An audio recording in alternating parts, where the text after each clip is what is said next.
Vamos entonces a estudiar hoy un tema que lo hemos titulado ¿A quién estoy escuchando? ¿A quién estoy escuchando? Es bien importante porque depende de qué consejo yo escucho, dependen también las decisiones que yo tome, ¿no? De cuántas personas yo escucho consejo. Entonces cada uno haga una valoración. ¿A quién le escucha usted consejo? Hay veces que uno no escucha consejo a nadie. Entonces yo hago simplemente lo que yo creo que debo hacer, ¿cierto?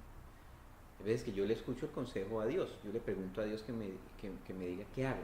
Voy a la palabra, escucho el consejo de Dios. A veces tengo personas a las que yo les pido consejo. Pronto voy a mi padre, a mi madre, le pido un consejo. ¿Ustedes qué creen que debo hacer en esta circunstancia? A veces es un guía espiritual al que yo me acerco y le digo, ¿qué crees tú que debiera yo hacer en esto? Yo pienso esto, ¿qué dice la palabra de Dios con respecto a eso? Entonces, ¿a quién le escucho yo los consejos? A veces son mis amigos, mis amigas, mi novio, mi novia, qué sé yo. Entonces uno tiene que ir mirando cuáles son las fuentes que yo escucho para tomar decisiones y cuál es el efecto que lo que esas personas dicen en mi vida me puede generar, ¿no? ¿Qué efecto tiene lo que ellos dicen a mi actitud y a mi toma de decisiones? Entonces vamos a ver qué dice la Biblia con respecto a eso. Vamos a ubicarnos en Marcos capítulo 5, versículo 22.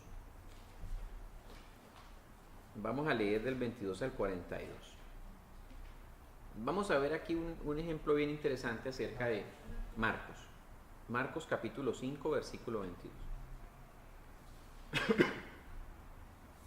Acerca del impacto de lo que tiene lo que la gente dice en mi actitud. Y cómo tengo yo que aprender a ser selectivo en qué desecho y qué recibo de lo que la gente me dice a mí. Entonces estamos hablando de varios de los milagros que Jesucristo hizo y de los que hay registro en la palabra de Dios, ¿no? Entonces escuchen esto. Dice, y vino uno de los principales de la sinagoga llamado Jairo, y luego que le vio, se postró a sus pies. Estamos hablando que Jairo no era un personaje común, no era un personaje cualquiera. La Biblia dice que Jairo era un principal de la sinagoga. ¿Qué significa que era un principal de la sinagoga? Que era un personaje que giraba en torno a la vida espiritual de la época. Porque en la sinagoga se leían las escrituras, se seguía todo el proceso del ritual, del estudio de la palabra, las costumbres judías de la época. O sea, Jairo era un tipo espiritual, era un personaje que conocía la escritura. Dice que Jairo, que era principal, llega a Jesucristo y se postra a sus pies. O sea, Jairo tenía una actitud de ¿qué? De humildad ante Jesucristo, de reconocimiento de la autoridad de Cristo en su vida, pese a que era una persona principal. Entonces, usted y yo podemos ser principales en muchas cosas, pero si hay una cosa que yo tengo que tener clara es que yo me tengo que postrar ante Cristo, independientemente de qué tan principal nosotros seamos en el lugar donde estemos ocupando. ¿Y por qué se postraba Jairo ante Cristo? Lo dice el versículo 23. Y le rogaba mucho diciendo, mi hija está agonizando, ven y pon las manos sobre ella para que sea salva y vivirá. Entonces dice que Jairo fue a clamar ¿por quién? Por su hija, que estaba agonizando. O sea, estaba al borde de la muerte. Entonces Jairo se acerca a Jesucristo y empieza a rogarle y a decirle, ven y pon las manos sobre ella y vivirá. Eso era lo que Jairo tenía en su mente, que el Señor Jesucristo podía hacer. Jairo creía que Jesucristo la podía sanar. Entonces va, lo busca en medio del gentío y le clama y le ruega y se postra por una hija. Entonces tenía actitud Jairo de corazón, creía en Jesucristo, creía que Jesucristo podía hacer un milagro. Dice la Biblia en el versículo 24, fue pues con él y le seguía una gran multitud y le apretaban. En aquella época, a donde Jesucristo se movían las multitudes y literalmente lo apretaban, porque la gente quería tocarlo, porque con solo tocarlo muchos quedaban sanos, ¿no? Entonces dice que Jesucristo arrancó para allá y se fue rumbo a la casa de Jairo, donde estaba la hija agonizando. En el camino ocurrieron unos acontecimientos, que es el famoso pasaje de la mujer con el flujo de sangre. Entonces ahí el Señor se detuvo. Imagínese usted a Jairo pensando en su hija que está agonizando, pensando que el tiempo es corto para su hija, que Jesucristo tiene que llegar rápido a sanarla porque se va a morir, y en el camino se aparece la mujer con el flujo de sangre. Toca a Jesucristo y entonces Jesucristo dice, alguien me tocó. Los discípulos le dicen, pero ¿cómo que alguien te tocó? Si hay cientos de personas que te están tocando. Dice Jesucristo, salió poder de mí, alguien me tocó. Entonces aparece la mujer del flujo de sangre, todo un proceso, ¿no? Y yo creo que Jairo miraba el reloj y decía, la cosa se me está demorando mucho, ¿no? Hay veces que uno quiere que el Señor actúe rápido, ¿sí? Ya, porque es urgente, porque está agonizando, algo está agonizando en mi vida, algo se me va a morir, algo se me salió de las manos. Señor, actúa rápido. Y yo ruego, y resulta que como que se demora Jesucristo en llegar. Saltemos al verso 35. Miren esto, Jesucristo estaba hablando aquí con la mujer del flujo de sangre, y dice esto la palabra de Dios: mientras él aún hablaba, vinieron de casa del principal de la sinagoga. De la casa de Jairo viene una gente y le dicen lo siguiente: tu hija ha muerto, ¿para qué molestas más al maestro?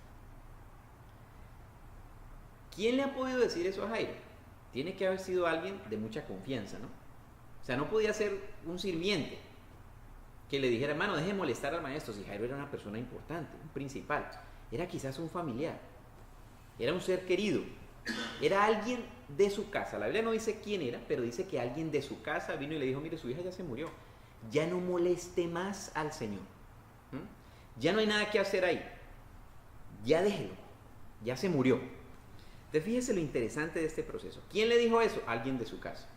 Alguien de su casa le dice, ya no siga por ahí. O sea, ya no le insista más a Dios en eso. Ya no hay nada que hacer. Está muerta.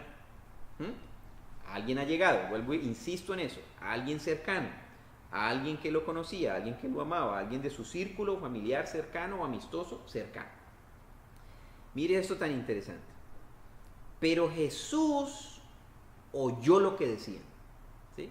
Entonces Jesucristo estaba por acá hablando con el tema de la mujer del flujo de sangre, cuando escucha a los que vienen y le dicen a Jairo, su hija se murió, ya no moleste más al maestro. Jesucristo escuchó eso. Y mire lo que le dice el Señor Jesucristo.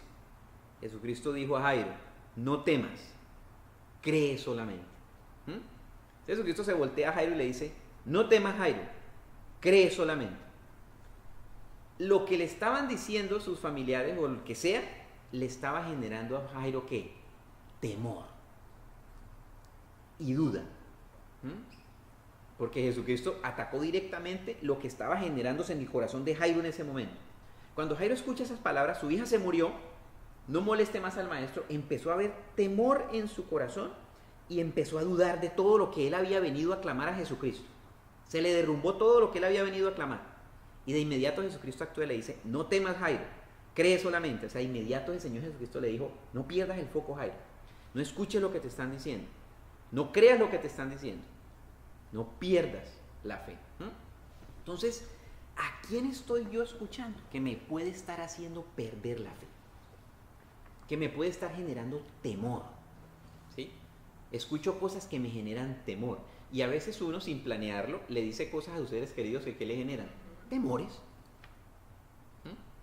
¿O no les ha pasado eso? Que uno como esposo le dice a la esposa una cosa y le genera un temor, o la esposa le dice a uno y le genera un temor, o los hijos dicen cosas y uno le da temor, o los padres le dicen cosas a los hijos y le generan temor, o le afecta el creer que Dios sí puede hacer un milagro, puede sanar, puede restaurar, puede resucitar un muerto, lo que sea que esté ocurriendo en mi vida.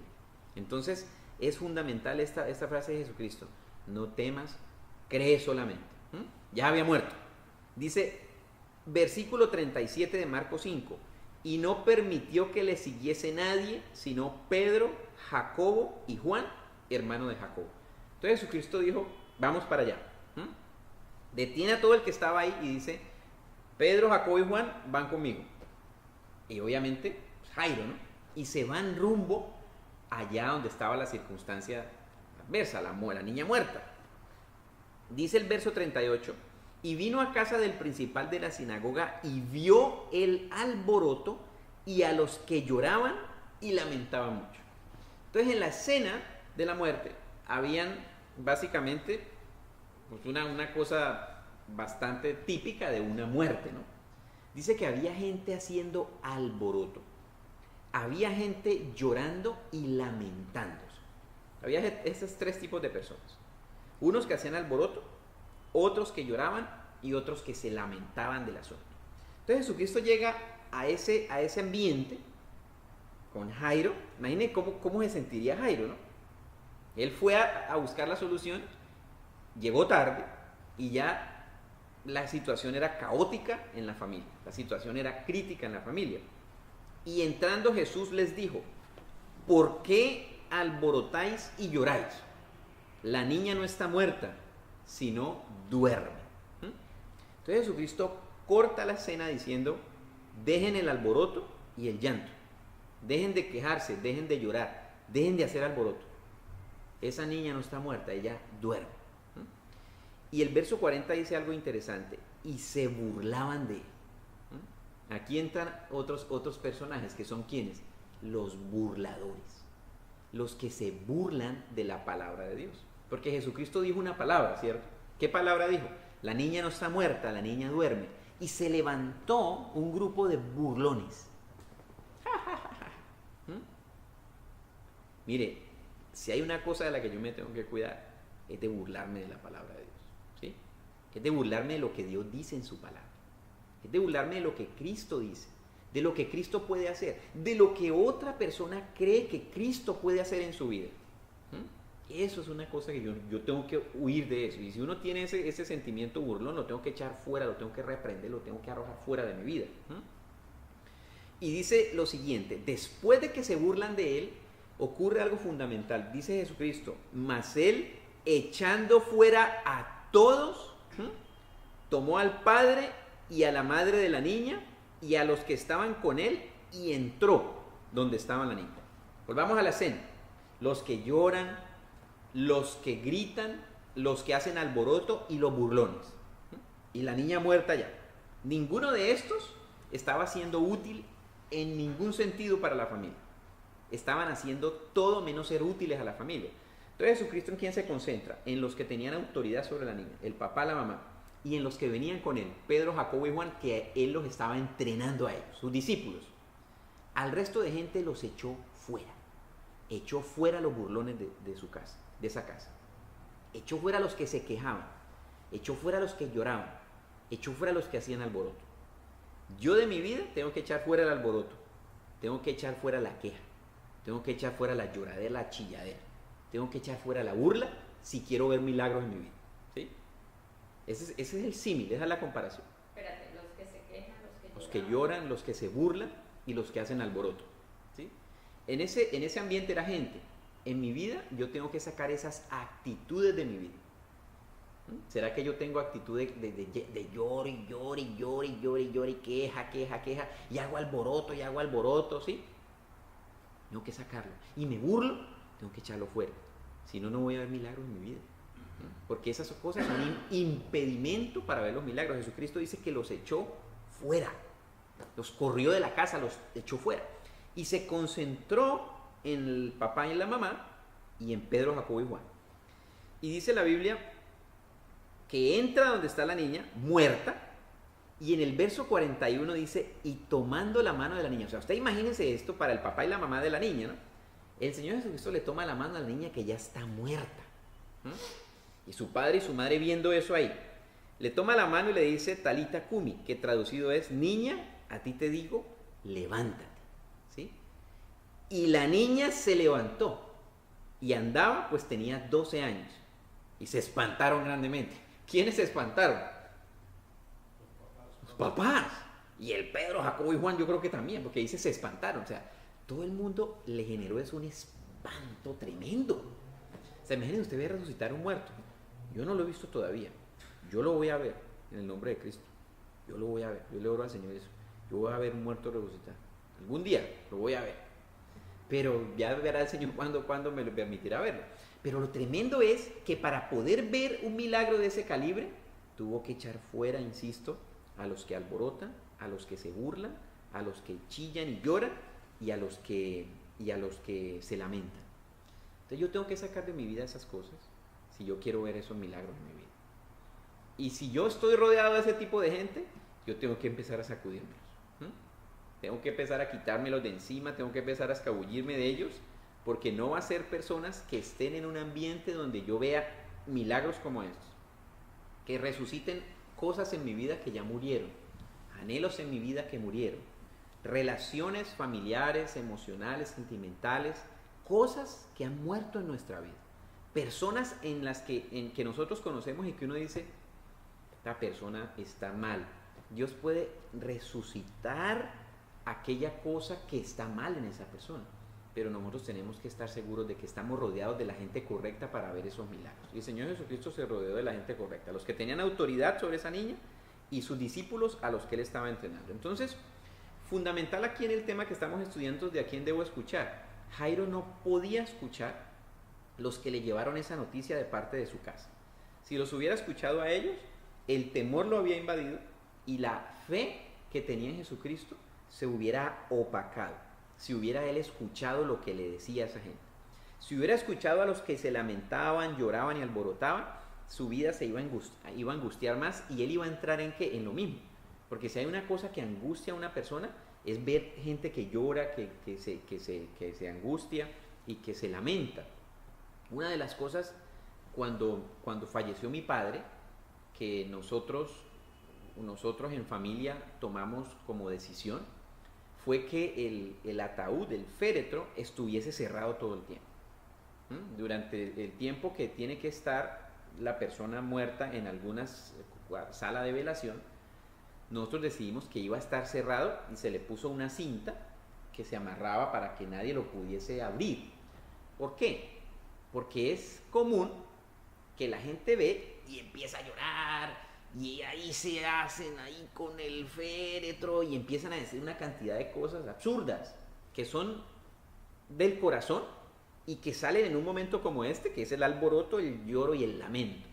¿Y a quién iban a afectar esas personas? A mi madre y a nosotros como hijos, que éramos los más allegados del muerto, ¿cierto? Decidimos cerrar. La gente que llegaba y decía, ¿lo puedo ver? Le decíamos, mire, no lo puede ver.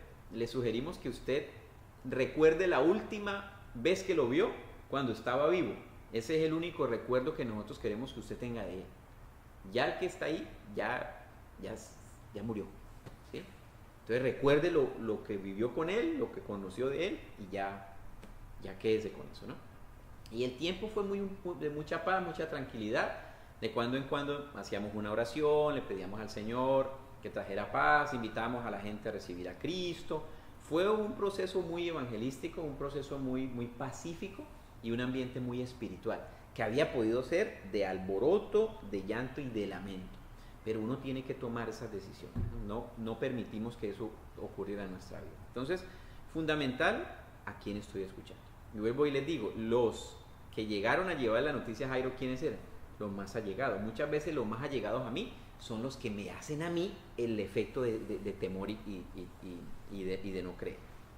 Saltemos ahora a otro caso del tema de a quién estoy escuchando y qué me puede generar en mi vida. Primera de Reyes, capítulo 12.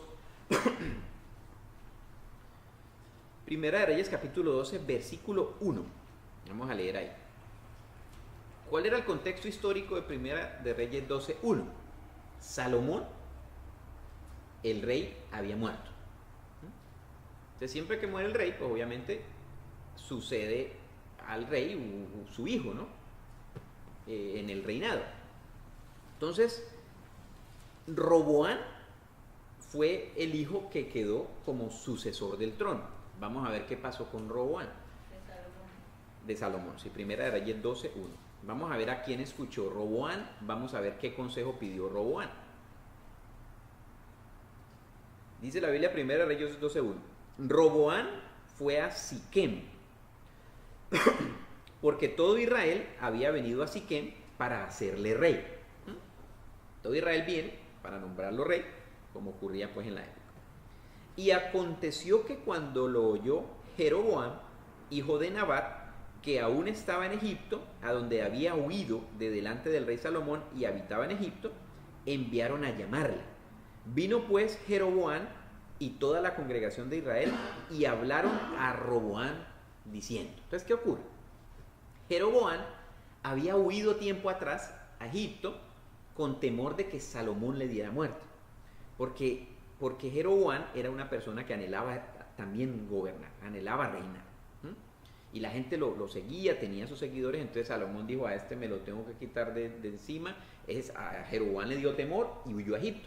Una vez muerto Salomón, Jeroboam vuelve y viene a hablar ¿con quién? Con el hijo de Salomón, con Roboam, que era el nuevo rey que estaban nombrando. Y esto es lo que le dice Jeroboam al nuevo rey. Tu padre agravó nuestro yugo, mas ahora disminuye tú algo de la dura servidumbre de tu padre y del yugo pesado que puso sobre nosotros, y te serviremos. Entonces viene Jeroboam, que era un líder, que era un caudillo respetado, y le dice, mire, su papá a nosotros nos dio duro. Su papá puso yugo, yugo es carga, peso, trabajo sobre nosotros. Y le dice, disminuye algo. O sea, si ven que se lo dijo en un tono suave y de diálogo, no, mire hermano, bájale un poco. Disminuye tú algo de la dura servidumbre de tu padre y del yugo que puso sobre nosotros, y te serviremos. O sea, llegó con una actitud como humilde. Dijo, mire, yo y la gente que yo comando, le vamos a servir a usted, pero bájale un poco, ¿no? Bájele a la manera como nos está tratando, a la manera como su papá nos trató, bájele el tono y yo le voy a servir. Entonces mire lo que dice el rey. Y él les dijo, váyanse y vengan dentro de 3 días. Y ellos se fueron, el pueblo se fue, era todo el pueblo que seguía a Jeroboam. Era un caudillo que lo seguía a todo el mundo. Entonces él les dice, deme tiempo, lo cual es también una actitud correcta, ¿no? Una decisión de esas, usted dice, yo tengo que orar. Entonces, cuando usted pida tiempo para tomar una decisión, el tiempo que usted pide es ¿para qué? Para orar y para pedir consejo sabio, ¿no? Ese es el tiempo que yo pido. Deme chance que yo tengo que orar, deme chance que yo voy a pedir un consejo sabio. Y eso fue lo que se fue a hacer Roboam. Entonces el rey Roboam, versículo 6, pidió consejo de los ancianos que habían estado delante de Salomón su padre cuando vivía. Los ancianos eran los que representaban en esa época ¿quién? La experiencia, la sabiduría, el conocimiento. Esos eran los que se consideraban ancianos. Y les dijo, ¿cómo aconsejáis vosotros que responda a este pueblo? O sea, Roboam tenía una buena actitud, pedía consejo. Era un rey que estaba arrancando a gobernar y habían unos ancianos que habían gobernado con su padre, que era un hombre sabio. Entonces dijo, a esto yo les voy a preguntar para ver qué hago. ¿A quién le pregunta a usted? ¿Cuáles son los ancianos a los que usted le pregunta?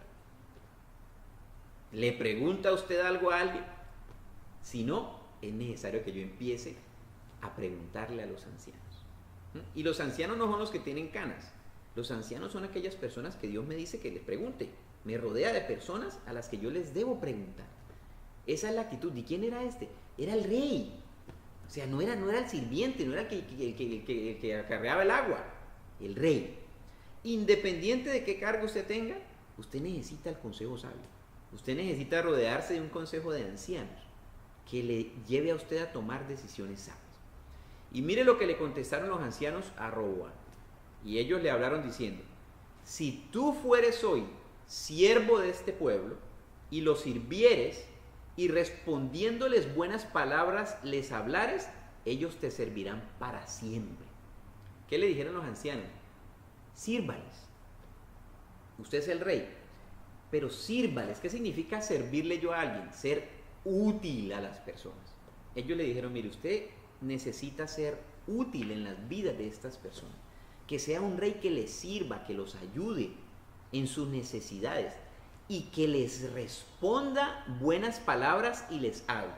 Entonces les dijo, mire, usted sea una persona que responda palabras suaves a la gente, que le hable a la gente, que escuche a la gente, siéntese con ellos, hable y ellos le van a servir para siempre. Eso no ha cambiado hoy en día. Si usted se sienta con la gente, le habla, la escucha, le habla buenas palabras, no le habla palabras duras, palabras hirientes, la gente va a responderle igual. Y la gente va a servirle, la gente va a querer también servirle. Si usted le sirve a la gente también le va a servir. Entonces los ancianos le dieron un consejo muy sabio a Roboam. Verso 8. Pero él dejó el consejo que los ancianos le habían dado y pidió consejo de los jóvenes que se habían criado con él y estaban delante de él. Entonces estaban los ancianos, la experiencia, los que venían con Salomón, y había un grupo de jóvenes con los que él salía a rumbear y con los que iba al bar y a tomarse unas cervezas. Eran sus panas, sus amigos, sus cuates, sus parceros. Y les dijo, hermano, ¿ustedes qué piensan? ¿Sí? Porque esos eran los amigos de él, ¿no? Su círculo íntimo de amigos. ¿Ustedes qué piensan? ¿Cómo le he de responder yo a estas personas? Versículo 9. ¿Cómo aconsejáis vosotros que respondamos a este pueblo que me ha hablado diciendo, disminuye ahora algo del yugo que tu padre puso sobre nosotros? Verso 10. Entonces los jóvenes que se habían criado con él le respondieron diciendo, así hablarás a este pueblo que te ha dicho estas palabras. Tu padre agravó nuestro yugo, mas tú disminúyenos algo. Así les hablarás. El menor dedo de los míos es más grueso que los lomos de mi padre. Mi padre os cargó de pesado yugo, mas yo añadiré a vuestro yugo. Mi padre os castigó con azotes, mas yo os castigaré con escorpiones. Hay dos consejos. El consejo de los ancianos que le dicen, mire, usted háblele suave, no le conteste malas palabras, no pelee con esa gente, sírvales, y esa gente van a ser sus siervos para siempre. Y los amigotes que tenía el Roboán que le dijeron, mano, usted dígales que le va a dar sin piedad, que le va a dar látigo, que les va a caer con toda. ¿Qué creen ustedes que hizo Roboán? Vamos a ver lo que dice la Biblia. Al tercer día vino Jeroboán con todo el pueblo a Roboán, según el rey lo había mandado, diciendo, volved a mí el tercer día. Y el rey le respondió al pueblo duramente, dejando el consejo que los ancianos le habían dado, y les habló conforme al consejo de los jóvenes. A partir de ahí se dividió el pueblo de Israel. Generó división, generó contienda, generó disensión. Ya luego entonces Roboán estaba armando un ejército para ir a atacar a Jeroboam e ir a matar a sus hermanos. Y Dios se mete y dice, ya párale, pare, ¿sí? Después vienen otras guerras y se matan. O sea, a partir de esa decisión se divide la familia, porque eran los descendientes de Israel, los 12 tribus, los 12 hermanos. Se dividió una familia a raíz de un consejo no seguido, o más bien de un mal consejo seguido. Yo tengo que ver a quién le estoy escuchando, a quién le estoy pidiendo consejo. No significa que siempre los jóvenes sean los que se equivocan. En este caso era eso. Entonces, cuando hay dos consejos que tengo yo que ir a hacer, ir a preguntarle al Señor cuál es el consejo que debo seguir.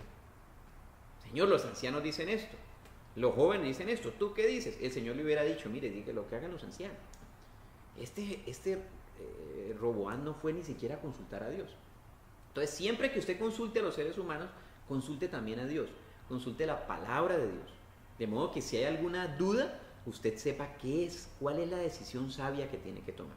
Entonces, seguimos viendo ejemplos de que yo me puedo equivocar en el consejo que sigo y que me puede llevar a la división, a la contienda, a la disensión, a la guerra y a la separación. Eso fue lo que ocurrió en este segundo ejemplo de la palabra del Señor. Vayamos a otro ejemplo en la Biblia. Vayamos a Segunda de Reyes, capítulo 6.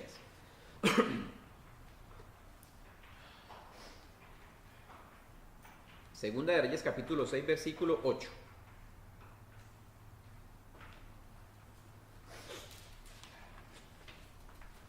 Creo que me enfermaste.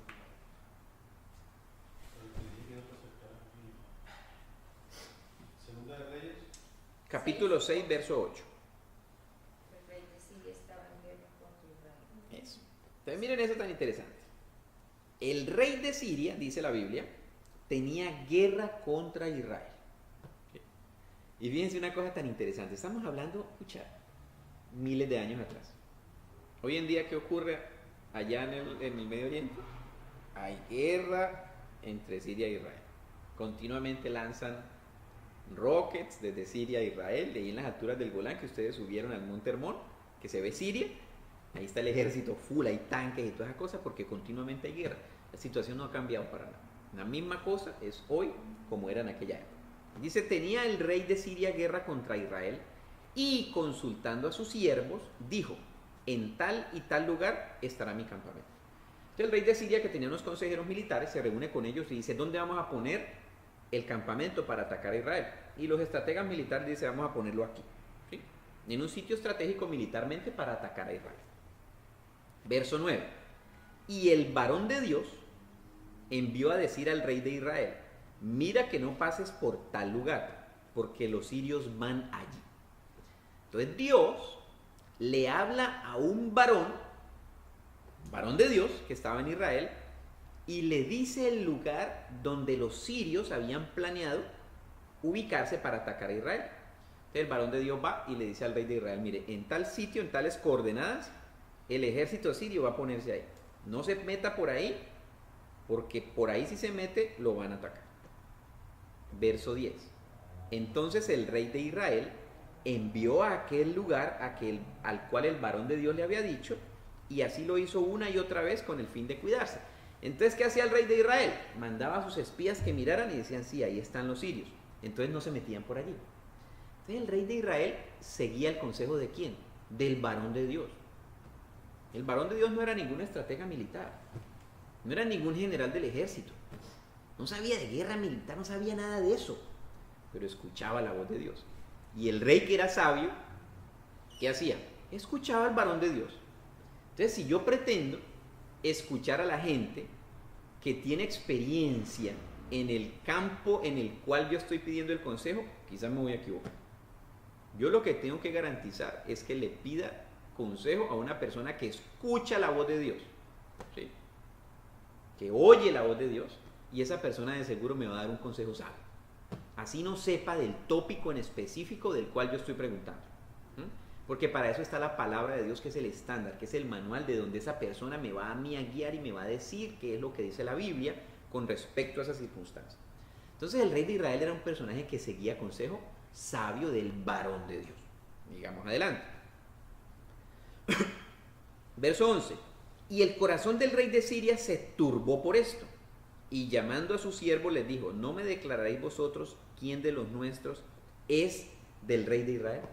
Entonces dice que el rey de Siria, cuando se da cuenta que cada vez que él ponía su campamento para atacar a Israel, Israel lo evadía, él llama a sus siervos y les dice, mire, aquí uno de ustedes es un espía de Israel. Alguno de ustedes está contando, porque esto no lo hemos hablado con nadie. Esto no ha salido de nosotros. Y si en Israel se están enterando es porque alguno de ustedes lo está contando. Ya el tipo empezó a desconfiar de su círculo de militares y de generales, que eran los que lo asesoraban. Dice el verso 12. Entonces uno de los siervos le dijo, no, señor rey, señor mío, sino que el profeta Eliseo está en Israel, el cual declara al rey de Israel las palabras que tú hablas en tu cámara más secreta. Impresionante, ¿no? Entonces, ¿quién le revela a usted las cosas secretas? El Señor. Grandes y ocultas que nadie sabe. Cosas que ojo no vio, ni oído yo, ni han subido en corazón de hombre. ¿Quién me las enseña a mí? Dios. ¿Sí?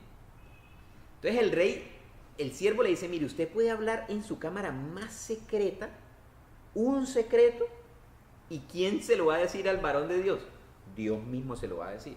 O sea, usted tiene que garantizar que usted escucha la voz de Dios, que usted oye la voz de Dios, que usted es un varón de Dios, que usted es una mujer de Dios, que como Eliseo escucha la voz de Dios para evitar caer ante circunstancias adversas o difíciles que usted pueda estar pasando, y que usted aconseja a la gente de esa forma. Que así como Eliseo aconsejaba al rey de Israel, usted aconseja a los que usted tenga que aconsejar. Usted aconseja a sus hijos, usted aconseja a sus discípulos, usted aconseja a sus amigos, con la voz que Dios le dice, y los alerta de los peligros y los riesgos que ellos pueden estar viviendo, aunque eso lo esté planeando una persona en la cámara más oculta. Entonces dice el verso 13, y él dijo, id y mirar dónde está el varón de Dios, vayan y búsquenlo. Si el problema es ese, si el problema es Eliseo, que me está revelando mis secretos, vamos por él, vamos a buscarlo, dice, para que yo lo envíe y lo prenda. Y le fue dicho, he aquí que él está en Dotán. Entonces envió el rey de Siria gente de a caballo y carros y un gran ejército, los cuales vinieron de noche y sitiaron la ciudad. Vienen en las tinieblas, vienen en la oscuridad y sitiaron la ciudad entera donde estaba Eliseo. Sitiar es que la rodearon. Un ejército entero de Siria rodeó la ciudad de Dotán. ¿Buscando a quién? A un hombre, a un varón de Dios. Lo rodeó todo el ejército porque el rey de Siria, ¿qué dijo? Yo me tengo que sacudir a este. Si el problema es el rey, es Eliseo, yo tengo que buscar. Y dice lo siguiente: y se levantó de mañana y salió el que servía al varón de Dios. Entonces Eliseo tenía un sirviente que lo ayudaba, que estaba con él. Dice que se levantan de madrugada, de temprano en la mañana, dice, y he aquí el ejército que tenía sitiada la ciudad con gente de a caballo y carros. Entonces su criado le dijo a Eliseo, ay, señor mío, ¿qué haremos? O sea, obviamente el criado vio eso y dijo, ¿qué vamos a hacer? Se asustó. ¿Qué vamos a hacer? Porque lo que vio le generó temor. Y él le dijo, no tengan miedo. Fíjese, con las mismas casi palabras que el Señor Jesucristo le dijo a quién, a Jairo. No tengan miedo, le dijo Eliseo a su siervo, porque más son los que están con nosotros que los que están con ellos. Y oró a Eliseo y le dijo, te ruego, Jehová, que abra sus ojos para que vea. Entonces Jehová abrió los ojos del criado y miró, y he aquí que el monte estaba lleno de gente de a caballo y de carros de fuego alrededor de Eliseo. Qué cosa tan espectacular. Mire, yo no sé cuánta escolta tiene el presidente de este país, cuántos escoltas tiene, pero lo que yo sé es cuántos escoltas tiene usted y yo, y nosotros tenemos más escolta que él, que son esos carros de fuego y los ejércitos de ángeles que acampan alrededor de nosotros y nos defienden del mal y del maligno y del mundo y de nuestras propias concupiscencias que el Señor nos muestra. Cuando usted vaya por ahí por la calle caminando, usted diga, uy, Señor, tremenda escolta que va conmigo, porque esa es la que va con los hijos de Dios. Entonces Eliseo le dice, Señor, ábrele los ojos a este para que vea. Y el siervo que ve ejércitos celestiales alrededor de Eliseo, defendiéndolo. O sea, por eso Eliseo no le preocupaba, por eso Eliseo no tenía temor. Por eso en Eliseo no había miedo ni temor. Pero cuando yo no veo las cosas de Dios, cuando yo desconozco las cosas de Dios, ¿qué hay en mí? Temores. Si en mí hay temores y temores y temores, es porque yo no conozco la protección de Dios.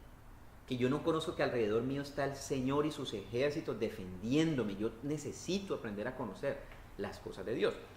Entonces dice, y luego que los sirios descendieron a él, entonces obviamente los sirios se le lanzan a Eliseo. Oró Eliseo a Jehová y le dijo, te ruego que hieras con ceguera a esta gente. Y los hirió con ceguera, conforme a la petición de Eliseo. Todo el ejército sirio quedó ciego. Ciegos. ¿Cómo lo iban a atacar si estaban ciegos? No podían. Todo su poderío quedó hecho nulo con una oración de Eliseo que dijo, Señor, yo te ruego que tú los hieras con ceguera. ¿Cuánto se demora esa oración? 3 segundos. Ahí se acabó toda la amenaza.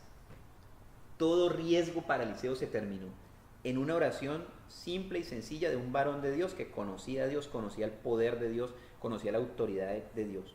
Nosotros tenemos que conocer la autoridad de Cristo. Tenemos que conocer a qué tenemos derecho en el nombre de Cristo Jesús. Y declararlo y ver esas cosas que ocurren alrededor nuestro. Entonces dice que se quedaron ciegos. Después les dijo Eliseo, no es este el camino ni es esta la ciudad. Seguidme y yo os guiaré al hombre que buscáis. Y los guió a Samaria. Entonces Eliseo llega y le dice, mire, yo los voy a guiar a donde ustedes están buscando, y los mete a Samaria. O sea, los metió directamente al centro donde estaba ubicado el ejército enemigo de los sirios, que era el ejército de Israel.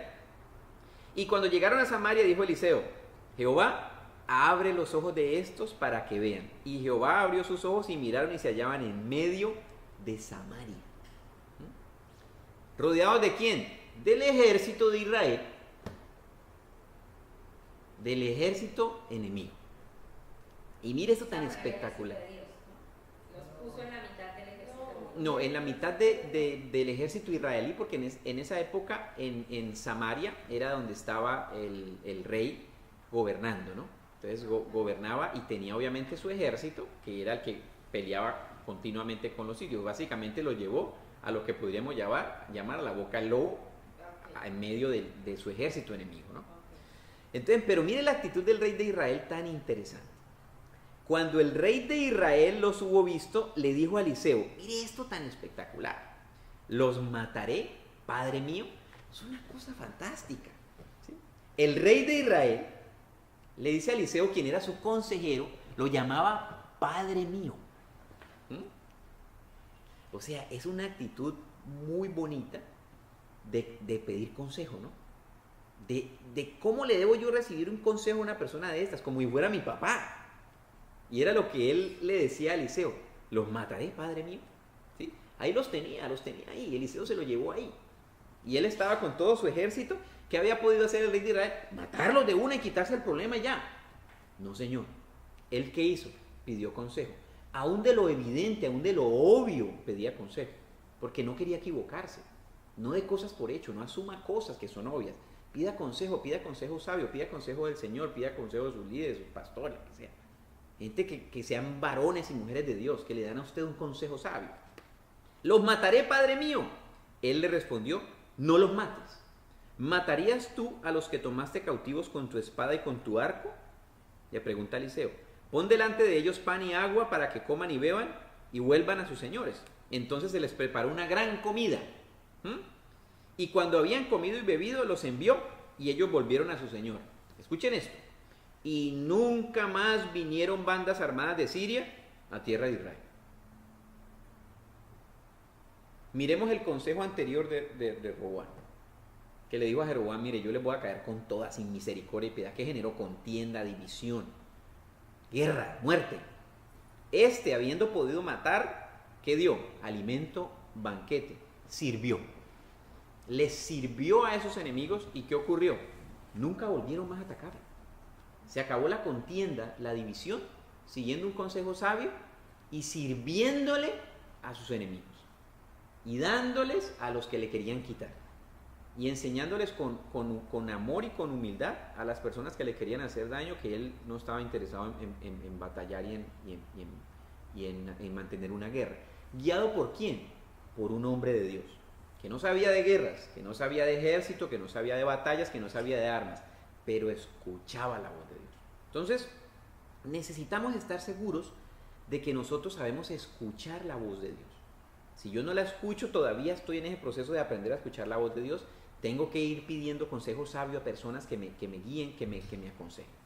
Vamos a cerrar con esto que dice la Biblia en Proverbios 11:14, que es una cosa que usted y yo tenemos que hacer para mantener continuamente el proceso del consejo sabio y el proceso de escuchar diferentes personas que me lleven a mí a tomar una decisión sabia. Dice Proverbios 11:14: donde no hay dirección sabia, caerá el pueblo, mas en la multitud de consejeros hay seguridad. Entonces uno tiene que decir: ok, yo quiero tener multitud de consejeros, Señor. Rodéame de multitud de consejeros sabios. Y usted tiene que ser selectivo en la lista de sus consejeros sabios. ¿A quién le voy a preguntar las cosas? ¿A quién le voy a pedir consejo? Usted puede saber qué hacer. Las circunstancias pueden decirle a usted: lo que hay que hacer es esto. Era evidente que para el rey de Israel, teniendo el ejército enemigo que le quería hacer daño, teniéndolo ahí en su tierra, en Samaria, rodeado de su ejército, que era lo obvio, matarlos y quitárselo de encima. ¿Qué fue lo que hizo? Todo lo contrario, porque siguió un consejo sabio. Entonces no nos guiemos por lo evidente, por lo obvio, porque quizás lo evidente y lo obvio es un error. Yo necesito escuchar la voz de Dios y seguir un consejo sabio. ¿Qué le impide al ser humano seguir consejo sabio? Le impide la sabiduría en su propia opinión. ¿Qué es la sabiduría en su propia opinión? Que yo me aconsejo a mí mismo. Y que las decisiones que yo las tomo con base en ¿qué? En lo que yo creo. Y que yo no acepto consejo de nadie ni oigo consejo de nadie porque soy sabio en mi propia opinión.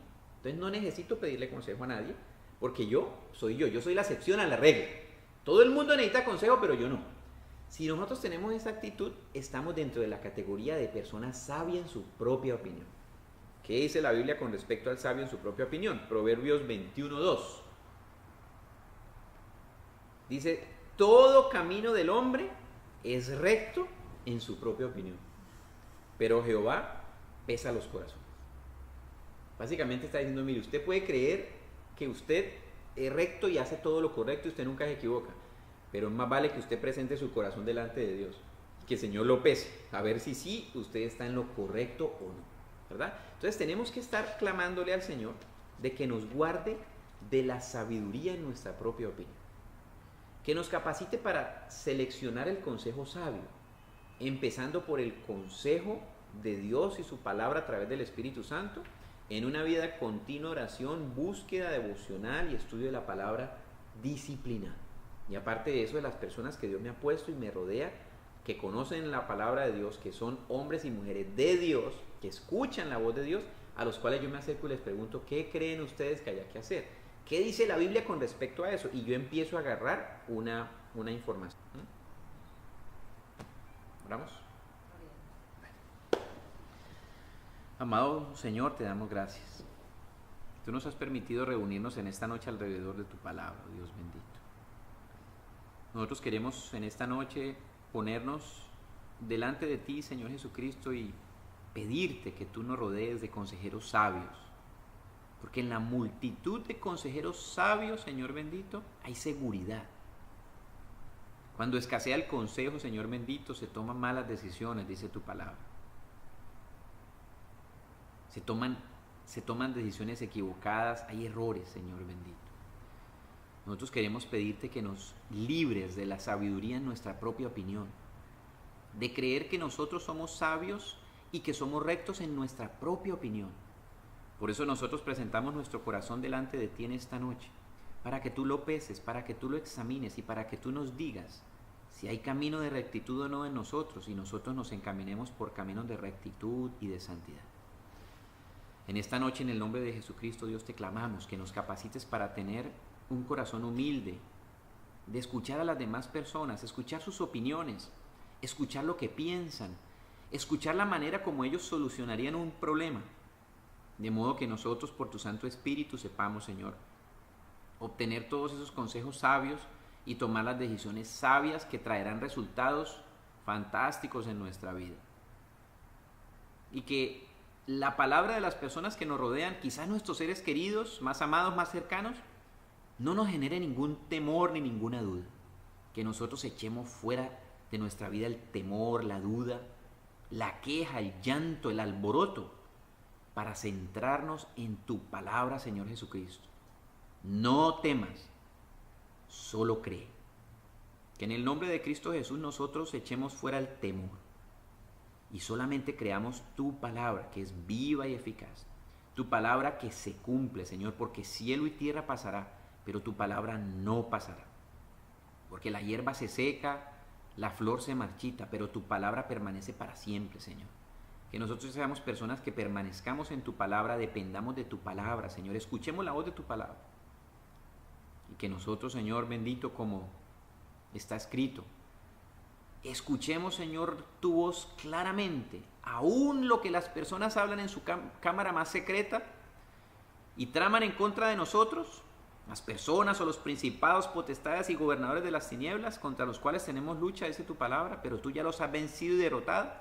Que nosotros sepamos, Señor, esas maquinaciones, esos planes, de modo que nos apartemos de esos caminos, de modo que no tomemos esas decisiones que nos van a llevar a derrota, como sabiamente hizo el pueblo de Israel, el rey de Israel, siguiendo el consejo sabio del profeta Eliseo, al cual el rey humildemente lo llamaba Padre mío, porque lo veía como un padre que aconsejaba a sus hijos por el camino recto, por el camino sabio, por el camino correcto. Y guárdanos, Señor bendito, de desechar el consejo sabio por un consejo errado, quizás de personas que conocemos muy bien, con los que hemos crecido, como ocurrió con el caso de Roboam. Sus amigos más cercanos, con los cuales él había crecido y se había criado, lo aconsejaron mal y desechó el consejo de los ancianos. Y eso causó división y contienda y guerra y muerte en Israel. Que nuestras decisiones, Señor bendito, sean guiadas por tu Espíritu, no por la cercanía de las personas, no por lo que conozcamos a las personas, sino por lo que tu Espíritu nos muestre. Pedimos que en esta noche, oh Dios bendito, tu palabra, albergada en nuestros corazones, de fruto al 100 por uno, al 60 por uno y al 30 por uno. Y que tú nos enseñes cómo recibir el consejo, que tú nos adiestres, Espíritu de Dios, que nos capacites para ser personas que aprendamos a escuchar a la gente, a hablarle a la gente, Señor, a servirle a la gente. Así como ocurrió, Señor bendito, con el rey de Israel, que le decidió servir a sus enemigos, alimentarlos en lugar de darles muerte. ¿Y qué recogió? Recogió que nunca más volviesen bandas armadas a atacarlo. Recogió vida, recogió paz, cuando sembró servicio, cuando sembró paz en medio del corazón de sus enemigos. Capacítanos a nosotros, oh Dios bendito, para que en el nombre de Cristo Jesús seamos conforme a la guía de la dirección de tu Espíritu en el consejo sabio. Y aprendamos a desechar aquellas voces que no son tuyas, que no vienen de ti, así sean de las personas más cercanas y más allegadas a nosotros que tengamos. En esta noche, Padre, te damos gracias por habernos reunido. Con gratitud nos quedamos delante de tu presencia, en el nombre que es sobre todo nombre de Jesucristo nuestro Señor. Amén. Bueno, gloria al Señor por su palabra maravillosa.